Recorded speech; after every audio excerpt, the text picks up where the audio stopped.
नमस्कार दोस्तों, मेरा नाम है विजय कुमार। आप देख रहे हैं कॉमिक्स पिटारा चैनल को। तो चलिए दोस्तों, हम लोग कॉमिक्स पढ़े थे षड्यंत्रिका, जो कि बाकेलाल की कॉमिक्स है।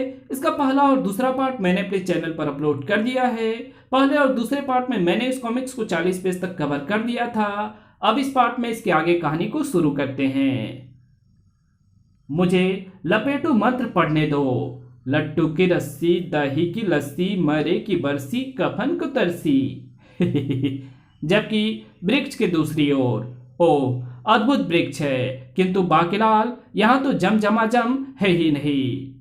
किंतु महाराज, अभी अभी मुझे शंकर भगवान की भविष्यवाणी हुई है कि इस वृक्ष की जंजीर जम की मृत्यु का शस्त्र बन सकती है।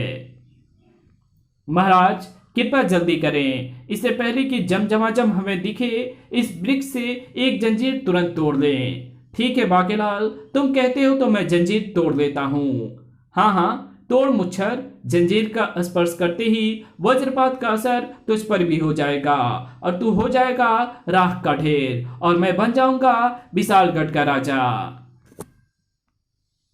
किंतु जैसे ही राजा विक्रम सिंह ने हाथ जंजीर की ओर बढ़ाया, अरे ये जंजीर तो अपने आप ही ऊपर सरक गई। मगर राजा को क्या मालूम था कि वो अपने आप नहीं सरकी है।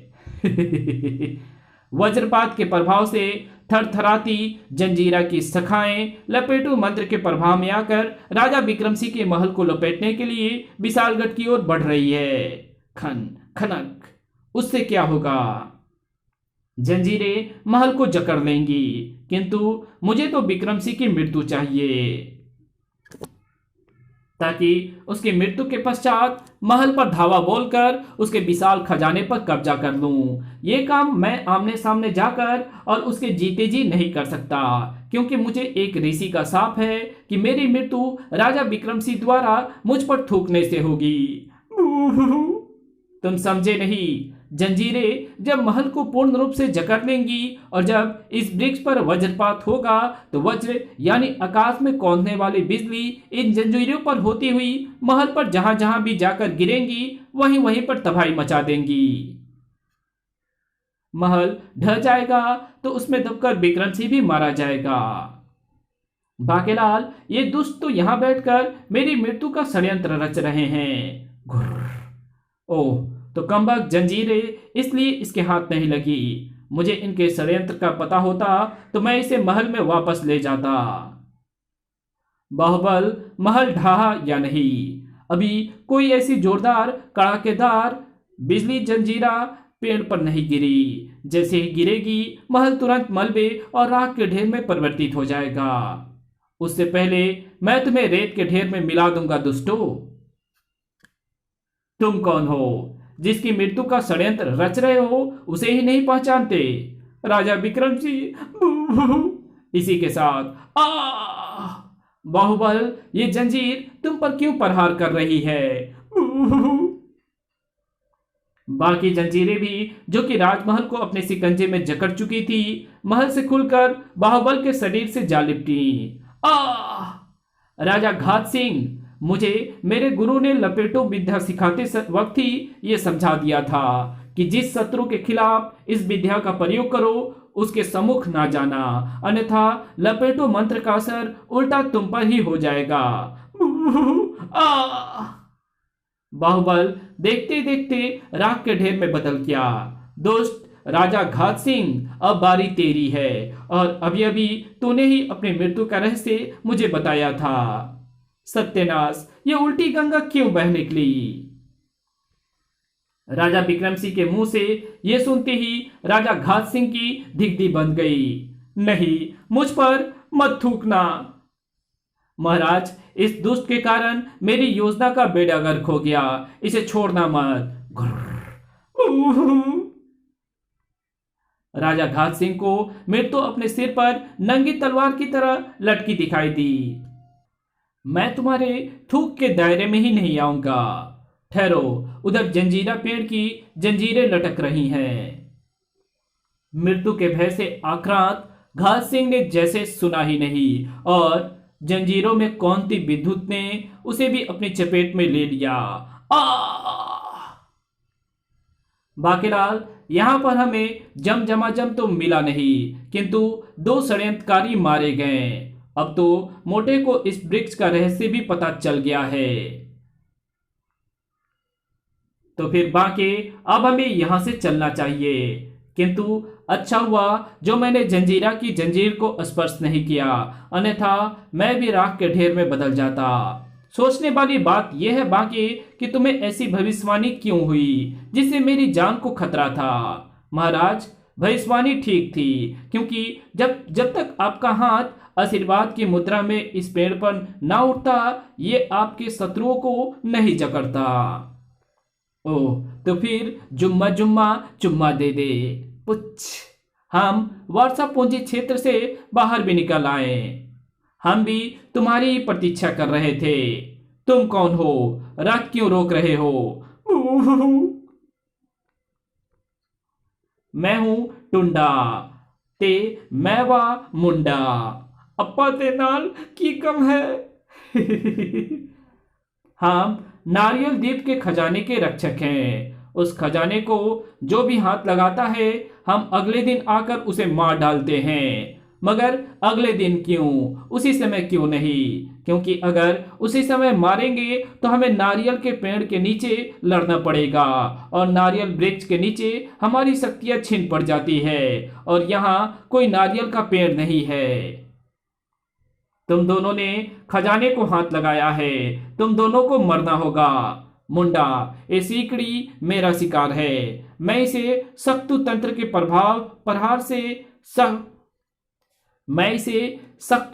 प्रहार से पत्थर का बनाता हूँ, और मैं पेलू प्रहार से इस मोटे कद्दू को बनाता हूँ पिलपिला खरबूजा।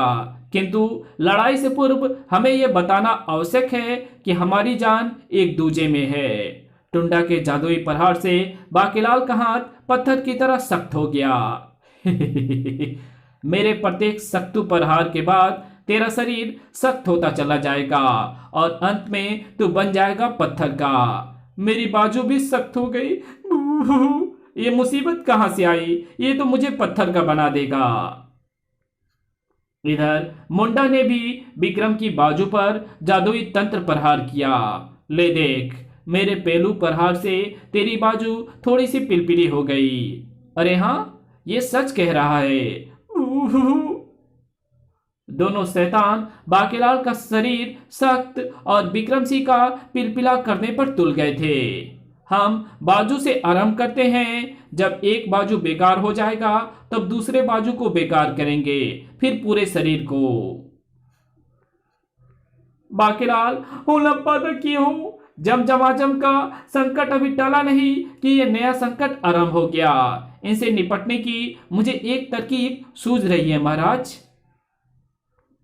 टुंडा के पास शरीर सख्त करने की ताकत है, और मुंडा के पास पिलपिला करने की। इस बार हम इनके वार बदल देते हैं, यानी मुंडा के प्रहार को मैं अपने बाजू पर रोकता हूं,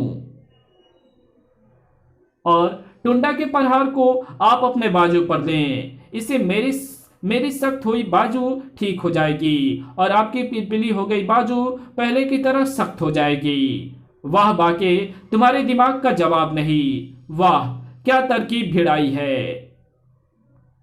मेरी बाजू पहले की तरह सामान्य हो गई। मेरी भी। आए, ये दोनों तो बड़े चालू निकले। तो फिर इस बार मैं इसकी खोपड़ी को ही पत्थर की बना देता हूं। मैं भी यही चाहता हूं, क्योंकि अब अपनी पत्थर जैसी खोपड़ी का प्रहार मैं करूंगा तेरे साथी मुंडा की खोपड़ी पर। धाड़ आ! मेरा सिर पिलपिला होकर कंधे पर झूल गया। ये रबड़ जैसा लचीला हो गया है। किंतु अब ये रबड़ की तरह लचीला होकर और भी खतरनाक ढंग से प्रहार कर सकता है। बच्चू, सफलता के निकट आकर अब मैं तुझे अपना काम नहीं बिगाड़ने दूंगा। तड़ाक आ!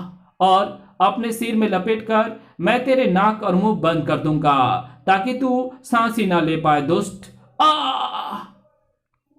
शीघ्र ही लो बाकेलाल, ये तो गया काम से, और चूंकि इनकी जान एक दूजे में है इसलिए एक के मरते ही दूसरा भी गिर गया।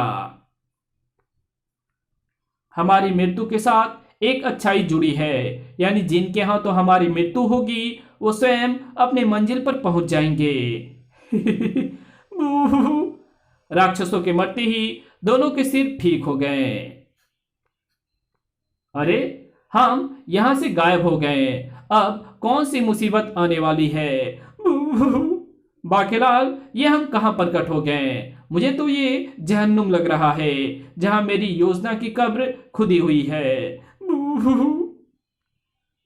क्योंकि मुझे अपने ठीक सामने दिखाई पड़ रही है रानी मटकलता की असली मूर्ति, जिसका स्थान षड्यंत्री ने ले लिया था। अरे बाकेलाल, ये तो माता श्री की ही मूर्ति है, और ये चारों तो वही कैदी हैं जिन्हें सुधार कार्यक्रम के तहत हमने मुक्त किया था। बाकेलाल, ये सचमुच माता श्री की आत्मा का आवाहन कर रहे हैं। एक जामुन काला, एक जामुन लाल, जो काला तो पेड़ पर, जो लाल वो थाल में, जो काला वो फल, जो लाल वो मिठाई। हमने बुलाए तो रानी मटकलता की आत्मा दौड़ी चली आई, और आत्मा आ भी रही है क्योंकि मूर्ति हिलने लगी है। आना ना जाना बुरा है जमाना, हमने बनाया तेरे लिए बहुत सारा खाना। आना और खाना, फिर हमारे काम आना, हमारा धंधा जमाना। टुंडा मुंडा के वरदान से हम सीधे अपनी मंजिल पर आ पहुंचे। आत्मा रानी मटकलता की मूर्ति में आ रही है। मूर्ति जीवित होते ही हमारी गुलाम बन जाएंगी।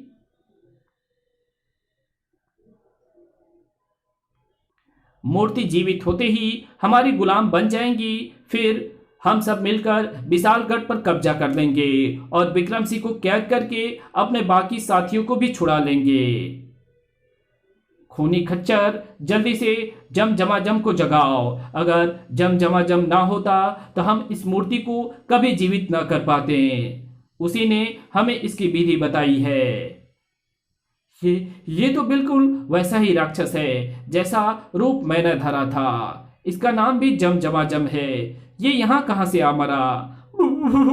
बाकेलाल, वो देखो, जम भी यहाँ उपस्थित है। जम जाग चुका था। आखिर रानी मटकलता की आत्मा मूर्ति में आ रही है। अब इसकी मदद से मैं पूरी पृथ्वी को जीत लूंगा।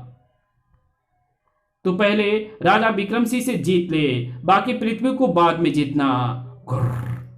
राजा विक्रम सिंह, महाराज नमक हरामो, मैंने तुम्हें सुधार कार्यक्रम के तहत मुक्त किया कि तुम अपना शेष जीवन आराम पूर्वक बिताओ, किंतु तुम तो कुत्ते की पूंछ की तरह निकले जो कभी सीधी नहीं होती। धाड़, अब मैं इस दुम को हमेशा के लिए काट दूंगा। बांके बेटा, सब कुछ उल्टा पुल्टा हो रहा है। अगर ये मूर्ति जीवित हो जाए तो कम से कम मनहूस को तो मारेगी। इस प्रकार मैं विशालगढ़ का राजा बन सकता हूँ। जम, हमें बचाओ। इसके कारण यज्ञ में व्यवधान पड़ने से मूर्ति में आत्मा भी पूर्ण रूप से नहीं आ पा रही है। यही अवसर है बांके, मोटे को यज्ञ कुंड में धक्का देकर तो भी जम को अपने विश्वास में ले ले, ताकि ये तुझसे प्रसन्न होकर तेरे प्राण बख्श दे। बाकेलाल ने पूरी ताकत लगा ली। मैंने गलत निर्णय ले लिया, मैं तो इसे हिला भी नहीं पा रहा। बाके, ये तुम क्या कर रहे हो? मुझे धकेल क्यों रहे हो? वो महाराज। बाकेलाल, तेरी इच्छा को मैं पूर्ण कर देता हूं।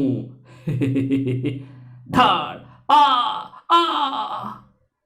विक्रम सिंह तो नहीं, किंतु उसकी तलवार सीधी यज्ञ कुंड में जा गिरी और इसी के साथ यज्ञ कुंड से अंगारे उछल कर शत्रुओं को जलाने लगे।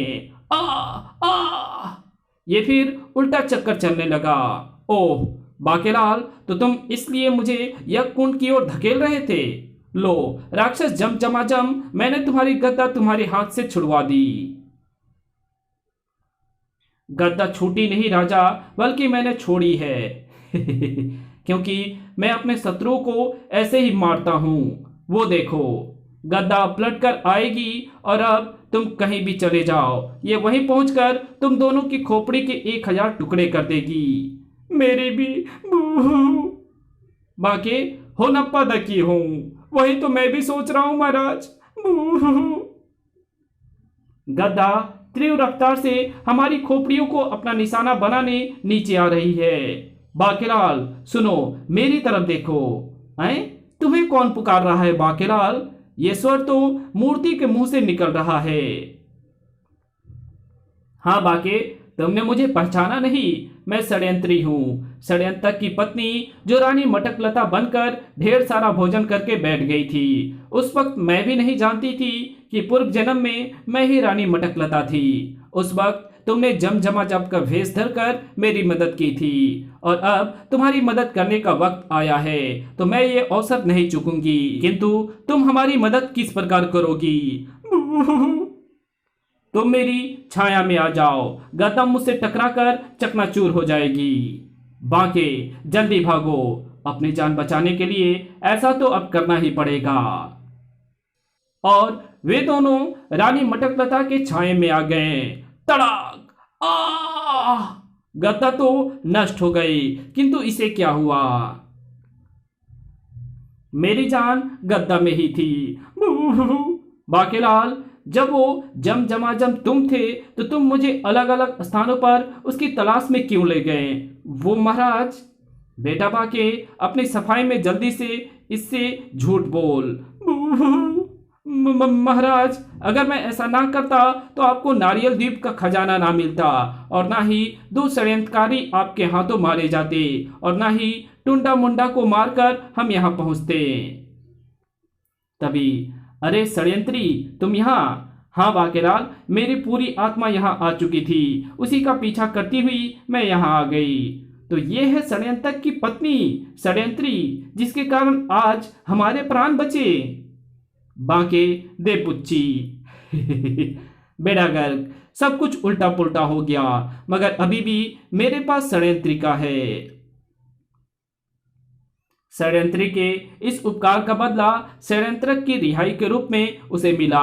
तब महाराज, मुझे जानकर कि आपके और बाकेलाल के कारण मेरी पत्नी पर आया संकट टल गया तो बहुत प्रसन्नता हुई। मैंने ये तय किया है कि अब मैं अपना शेष जीवन विशालगढ़ के षड्यंत्रकारियों के खिलाफ षड्यंत्र बुनकर उन्हें पकड़वाने में लगाऊंगा। षड्यंत्रक, अब तो तुम समझ ही गए होगे कि मैंने राजा बनने की बात कहकर तुमसे षड्यंत्रिका क्यों हासिल कर लिया था। अगर मैं ऐसा ना करता तो तुम मुझे षड्यंत्रिका कभी ना देते और मुझे ऐसी षड्यंत्रकारी जगहों का पता भी ना लगता जहां पहुंचने पर महाराज को लाभ हुआ। बेड़ा गर्क, मैं समझ गया बाके, और वैसे भी मैंने तुम्हें षड्यंत्रिका इसलिए दे दी थी क्योंकि वो तो महाराज ने पहले ही पढ़ी हुई थी। क्यों महाराज, तुम ठीक कहते हो षड्यंत्रक, इसलिए तो मैंने तुरंत उस नौका पर जाने का रास्ता ढूंढ लिया था और जंजीरा की जंजीर को भी स्पर्श नहीं किया था। क्या? किंतु बाकी की प्रत्येक बात में कोई रहस्य या विशालगढ़ की भलाई छिपी होती है, इसलिए मैं वही करता गया जैसा बाकेलाल कहता गया। इसी बात पर बाके दे एक और पुच्ची। हो नप्पा दे की होऊंगा। इसी के साथ ये कहानी यही खत्म होती है। तो मिलेंगे आपसे एक और नए कॉमिक्स में, तब तक के लिए बाय। वीडियो अगर अच्छी लगी तो इस वीडियो को लाइक कर देना, चैनल पर नए हो तो चैनल को सब्सक्राइब कर बेल आइकन को जरूर प्रेस कर देना और जहां इस वीडियो की जरूरत हो वहां इसको शेयर जरूर कर देना और हमारे दूसरे चैनल डिवाइन टेक्नोलॉजी और टॉप 10 पिटारा को भी जरूर से सब्सक्राइब कर देना। Thanks for watching my videos.